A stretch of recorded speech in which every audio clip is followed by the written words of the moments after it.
magandang umaga. Congratulations, Mayor Leni Robredo. Ma'am, ano po ba yung ating mga projects na talagang isusulong sa pagiging mayor nga po ng lungsod? Napakarami kasing kailangan dito sa lungsod namin. Unang-una, kagagaling lang namin sa pinakamatinding baha. So, ang daming kailangan ayusin. Yung mga infrastructure na makakatulong sa amin to be more resilient at para maka-adapt sa kondisyon ng lugar namin. Gusto namin maging pinakamahusay sa education, sa health. Tapos gusto namin tutukan yung environment kasi yung lugar namin talagang prone sa calamities. Kailangan na kailangan yun. Pero at the core of it all kasi good governance eh. So gusto lang namin i-strengthen yung mga mechanisms that are already available. Kasi nakita namin na may erosion nito over the last few years. Yung pinaka-lesson sa amin, talagang pakikipaglaban para sa mabuting pamamahala ay continuing. Hindi ito stagnant. So sa amin, malaking challenge yun sa amin kung paano magiging parang yung mindset ng lahat papunta doon. I-strengthen yung mga transparency and accountability mechanisms, i-strengthen yung people participation. Nandiyan nasimula na to nung panahon pa ng asawa ko.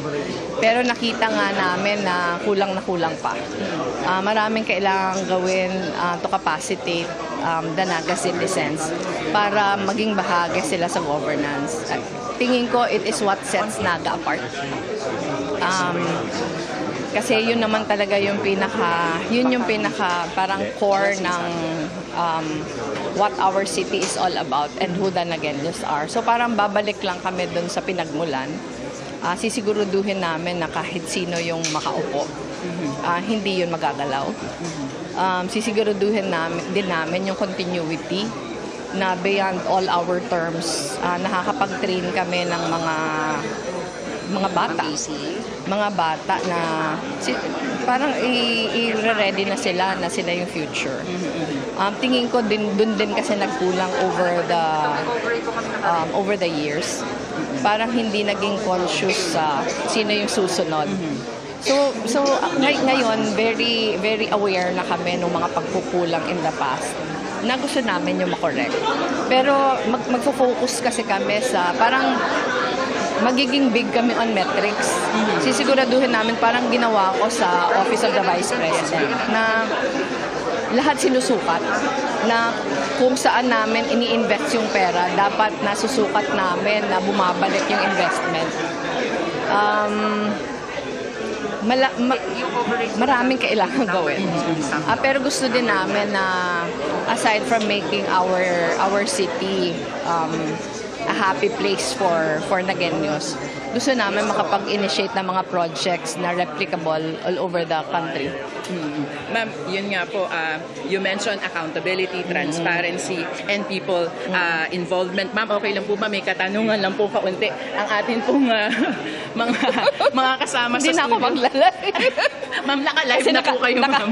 Naka-live ka na. Ma'am, Tita Mel po ang nasa studio ngayon. Kung maaari, ma'am, sige na ma'am. Konting questions lang naman po ito, ma'am. Please. Sige po. Yes, go ahead. Ayun. Congratulations po, Mayor Leni Robredo.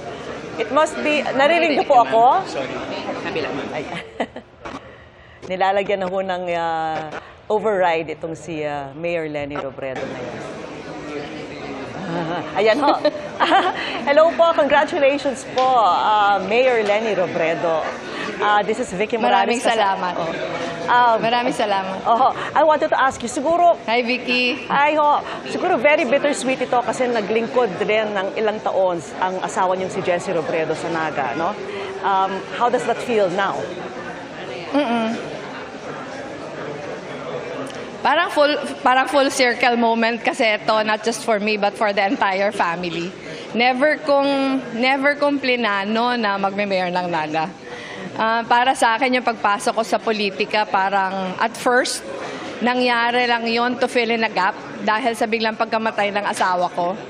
Pero maraming opportunities yung nagbukas And ayokong sayangin yung pagkakataon. Yung pagbalik sa Naga, malaking bagay for us kasi we have always considered Naga our home. Hindi lang pag-solidify ng legacy but to build on it. Maraming kailangan gawin pero yung pinaka-lesson kasi sa amin, basta may tiwala ang tao, may ownership ang tao sa problema, marami kami magagawa. I also wanted to ask you, ano po yung reaksyon nyo nung manguna sina dating Senador Bam Aquino at Kiko Pangilinan sa senatorial race? They did very well, 2nd place and 5th place. Anong reaksyon nyo po? Sobrang saya. Sa amin parang ang laki ng disbelief. Siyempre, we were always hoping for the best. Pero because of all the surveys that were coming out, parang minamanage namin yung aming expectations. So nung lumabas na si Senator Bam number 2, Senator Kiko number 5, parang it was more than what we hoped for. Kaya masayang-masaya. Pati po sa Akbayan Party List, ano po? Number 1? Super. Eh, they get Oo, hindi din 3 nominees. inaasahan. Number 1, saka yung ML din, hindi namin inaasahan. Nakapasok yung first nominee. Magandang umaga po. Congratulations po, Mel Tiangco po, ma'am. Tanong ko lang, how do you interpret that? No? Hi, Ma'am Mel. Good morning. Ay, good morning po, good morning. Sabi niyo, disbelief. No? But how do you interpret that? Bakit nga po, lumabas silang lahat na niya, hindi inaasahan? Mayor. Tingin ko maraming factors na nag-contribute to their strong showing sa Senate. Unang-una, yung base. Yung base na sinimulan ng 2022 presidential elections is alive and well. At talagang gumalaw sila. Pero number 2, na malaking bagay din yung nadagdag doon. And yung credit talaga doon sa nadagdag, talagang sa mga kandidato din natin. Maraming sinakripisyo, maraming inilaan na pagod at maraming sugal. Pero in the end, it all turned out well for all of us. Salamat po. Mayor, good morning. Si Ivan Mayrina po ito. With the strong showing of your allies sa Senado, gayon din po sa Kongreso, where do you see the pink movement going? At ano ho yung nakikita ninyong role sa pink movement ngayon pong kayo ay nakafocus na sa local? Yung sa akin, masaya lang ako na hindi nawala ng pag-asa yung mga tao after the defeat noong 2022. Gustong sabihin na kahit ganun yung results ng 2022, yung pag-asa nasa puso pa din nung base. Handang-handa pa ding lumaban at tumulong. And yung wish natin na sana in the coming years ganun pa din. Opo. But Malaking bagay din na patuloy na lumalaban. But do you still see yourself playing an active role dito po sa national politics? I will be giving more attention dito sa local, pero hindi ko naman pinabayaan yung role ko sa national. Siguro mas backseat lang, mas tumutulong from the sidelines. Pero nandiyan na si Senator Bam, nandiyan si Senator Kiko, nandiyan si Senator Risa, at si Dinchel Jokno, saka si Senator Laila De Lima, magiging member na din ng Congress. So marami na tayong mga allies na alam natin na ipaglalaban yung matagal na nating pinaglaban. Mayor, maraming salamat po sa pagpapaunlak sa amin ngayong umaga. Again, congratulations. Good morning po sa inyo.